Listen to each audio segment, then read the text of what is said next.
Hi, I'm Michael Donelan, and welcome to this week's headlines. Women and men all around the world took to the streets last Saturday to protest injustices going on in the world. They wanted to specifically protest the injustices involving women and minorities, but also the Trump presidency.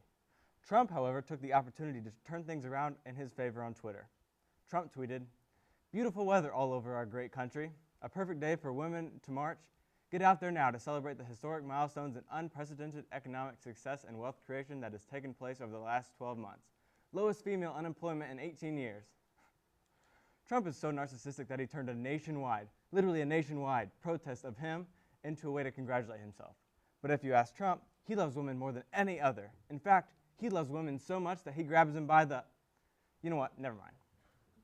And speaking of being allowed to say whatever he wants, in a meeting earlier this month, the president allegedly made a remark saying that the White House shouldn't allow protections to immigrants from S-hole countries, such as Haiti and many African countries. I have to wonder what it will take to make someone do anything to hold the president accountable for what he says. I mean, if I said the word that Trump said on air here, I'd probably be reprimanded. And this isn't even a government meeting. I laugh when news anchors have to use phrases like S-hole or expletive to quote the president, but people like Press Secretary Sarah Huckabee Sanders admit that the president isn't always politically correct, and that he says that he uses this language in order to keep him in touch with the people. Last Saturday, Trump celebrated his one-year anniversary in office the way one would expect, being stuck in Washington because the entire government was shut down. Honestly, though, this was the best-case scenario that I could have imagined. I mean, a year ago, I would have predicted that we would have had to start preparing for the purge or thinking of tactics on how to win the Hunger Games.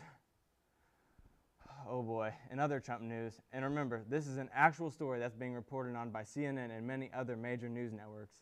Adult film actress Stormy Daniels has come forward saying that she and the president had a year-long affair back in 2006. And to give context as to what old Donald was up to back in 2006, he and Melania would have been married for about a year, and Barron Trump, his youngest son, would have been a newborn. Stormy Daniels also says that Trump paid her over $100,000 to keep quiet about the event. That's the leader of the free world for you, folks. Daniels also says she can, quote, describe his junk perfectly and that he would constantly chase her around in his tighty-whities. So good luck sleeping tonight with that image in your head. And in other news, a man in Fresno, California recently had a 5.5 foot long tapeworm pulled from his body in the emergency room. When asked how he might have gotten it, the man told the doctors that he liked to eat raw salmon every day. Strangely though, after everything was said and done, the man admitted that the tapeworm was probably the most pleasant thing that he had passed after eating raw salmon every day. That's all I have for now. I'm Michael Donelan, and join us next time for more headlines.